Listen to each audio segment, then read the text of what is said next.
بسم اللہ الرحمن الرحیم۔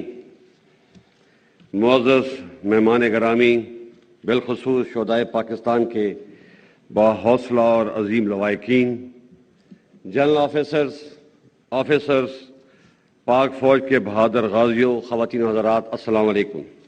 میں آج یوم شہدائے پاکستان پہ بطور آرمی چیف آپ سے آخری بار خطاب کر رہا ہوں۔ جیسے کہ آپ جانتے ہوں گے کہ عنقریب میں اپنی 44 سالہ ملٹری سروس سے ریٹائر ہو رہا ہوں۔ اس دفعہ یوم شہداء سیلاب کی وجہ سے کچھ دیر سے منعقد ہوا، جس کے لیے میں آپ سے معذرت چاہتا ہوں۔ معزز حاضرین، سب سے پہلے میں شہدائے پاکستان کی عظمت کو سلام پیش کرتا ہوں، جو کہ ہمارا فخر ہے۔ ان کے ساتھ ساتھ ان کے لواحقین کے حوصلے اور صبر و استقامت کو بھی داد دیتا ہوں، اور ان کو یقین دلاتا ہوں کہ فوج کبھی ان کو تنہا نہیں چھوڑے گی اور ان کی تمام دنیاوی ضروریات پوری کرنے کی بھرپور کوشش کرے گی۔ آرمی کمانڈ کے 6 سالہ مدت میں ہزاروں شہداء کے گھروں پہ تعزیت کے لیے گیا، اور آفرین ہے کہ میں نے ہمیشہ ان کے حوصلوں کو بلند پایا، جس نے میرے حوصلے کو بھی تقویت بخشی۔ میں آپ سب کو یقین دلاتا ہوں کہ ہم آپ کی قربانیوں کا صلہ تو نہیں دے سکتے، لیکن آپ کے پیاروں کی قربانیاں رائے گاں نہیں ہونے دیں گے اور آپ کی ہر طرح سے مدد کریں گے۔ معزز حاضرین، پاکستان فوج کے عظیم سپاہی زمانہ جنگ ہو یا امن، LOC ہو یا فاٹا، بلوچستان کے سنگلاق پہاڑ ہوں یا سیچن کی برف پوش چوٹیاں، ہر وقت جان ہتھیلی پر رکھ کے مادر وطن کے دفاع پر مامور رہتے ہیں، اور مجھے فخر ہے کہ میں 6 سال اس عظیم فوج کا سپہ سالار رہا ہوں، اور میں دعا کرتا ہوں کہ آنے والے وقت میں بھی یہ فوج اسی طریقے سے کامیابی کے جھنڈے گاڑے گی۔ معزز حاضرین، فوج کا بنیادی کام ملک کی جغرافیائی سرحدوں کی حفاظت ہے، لیکن پاک فوج ہمیشہ اپنی استعداد سے بڑھ کر قوم کی خدمت میں مصروف رہتی ہے۔ ریکوڈک کا معاملہ ہو یا کارکے کا جرمانہ، فاٹف کے نقصان ہو یا ملک کو وائٹ لسٹ سے ملانا یا فاٹا کا انضمام کرنا، بارڈر پر باڑ لگانا، قطر سے سستی گیس مہیا کرانا یا دوست ملکوں سے قرض کا اجرا، کووڈ کا مقابلہ ہو یا ٹڈی دل کا خاتمہ، سیلاب کے دوران امدادی کارروائی ہو، فوج نے ہمیشہ اپنے مینڈیٹ سے بڑھ کر قوم کی خدمت کی ہے اور انشاءاللہ کرتی رہے گی۔ اور میں آپ کو یقین دلاتا ہوں کہ ان کاموں کے باوجود فوج اپنے بنیادی کام اور دہشت گردی کا مقابلہ کرنے سے کبھی غافل نہیں ہوگی۔ آپ جانتے ہیں کہ آج ہمارے شہروں اور دیہاتوں میں جو امن ہے، اس کے پیچھے ہمارے ہزاروں شہداء کی قربانیاں ہیں، جن کو کبھی نہیں بلایا جا سکتا، کیونکہ جو قومیں اپنے شہداء کو بھول جاتی ہیں وہ قومیں مٹ جایا کرتی ہیں۔ معزز حاضرین، میں آج آپ کے سامنے ایک ایسے موضوع پر بھی بات کرنا چاہتا ہوں جس پہ عموماً لوگ بات کرنے سے گریز کرتے ہیں، اور یہ بات 1971 میں ہماری فوج کی سابقہ مشرقی پاکستان میں کارکردگی سے متعلق ہے۔ میں یہاں پر کچھ حقائق درست کرنا چاہتا ہوں۔ سب سے پہلے، سابقہ مشرقی پاکستان ایک فوجی نہیں، ایک سیاسی ناکامی تھی۔ لڑنے والے فوجوں کی تعداد 92,000 نہیں، صرف 34,000 تھی۔ باقی لوگ مختلف گورنمنٹ کے ڈپارٹمنٹس میں تھے، اور ان 34,000 لوگوں کا مقابلہ 2.5 lakh Indian army, 2 lakh trained Mukti Bahini. Against these heavy odds ہماری فوج بہت بہادری سے لڑی اور بے مثال قربانیاں پیش کی، جس کا اعتراف خود Indian army chief field marshal Manek Shaw نے بھی کیا ہے۔ ان بہادر غازیوں اور شہیدوں کی قربانیوں کا آج تک قوم نے اعتراف نہیں کیا، جو کہ ایک بہت بڑی زیادتی ہے۔ میں آج اس موقع کا فائدہ اٹھاتے ہوئے ان تمام غازیوں اور شہیدوں کو خراج تحسین پیش کرتا ہوں اور پیش کرتا رہوں گا۔ وہ ہمارے ہیرو ہیں اور قوم کو ان پہ فخر ہونا چاہیے۔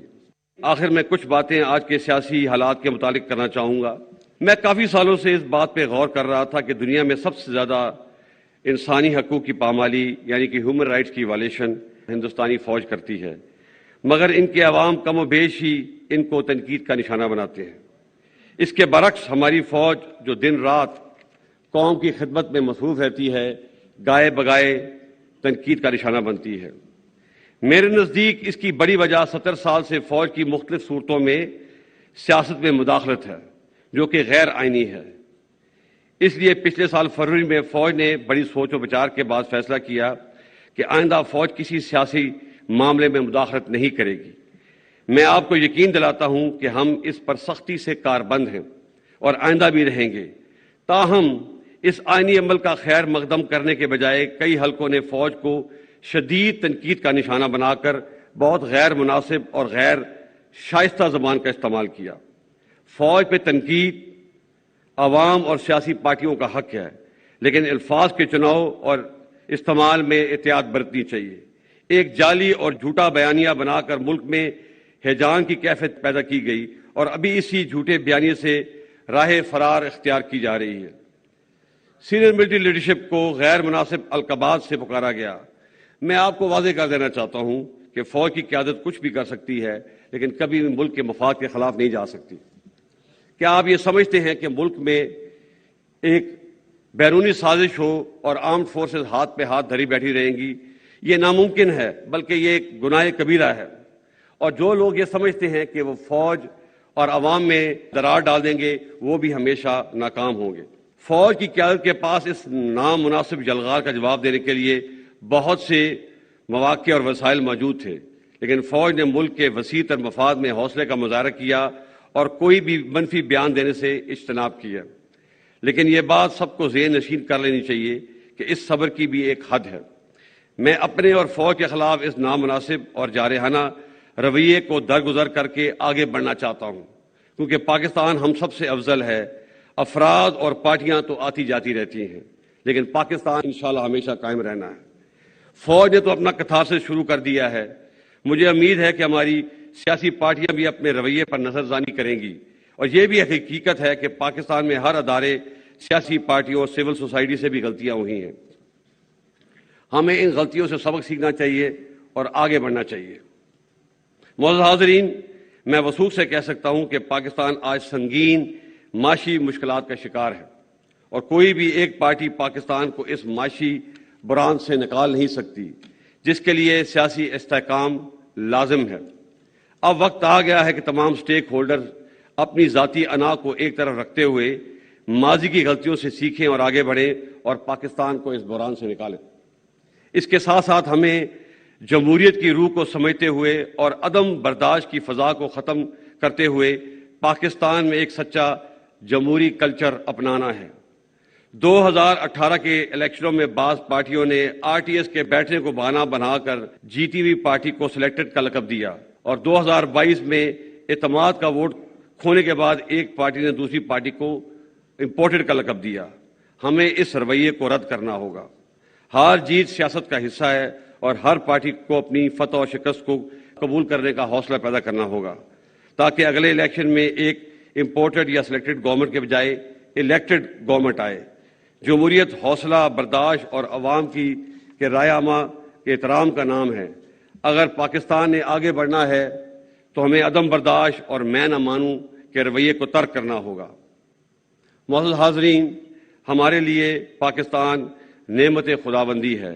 ہمارا وجود اس کی سلامتی اور بقا سے وابستہ ہے۔ اس کی آزادی اور استحکام کے لیے شہداء نے بے پناہ قربانیاں دی ہیں، اور ہمیں ان پہ فخر ہے۔ میں شہداء کے لواحقین کا شکریہ ادا کرتا ہوں جنہوں نے اس تقریب میں آ کر اس تقریب کو رونق بخشی۔ آپ سب پوری قوم کا سرمایہ افتخار ہیں۔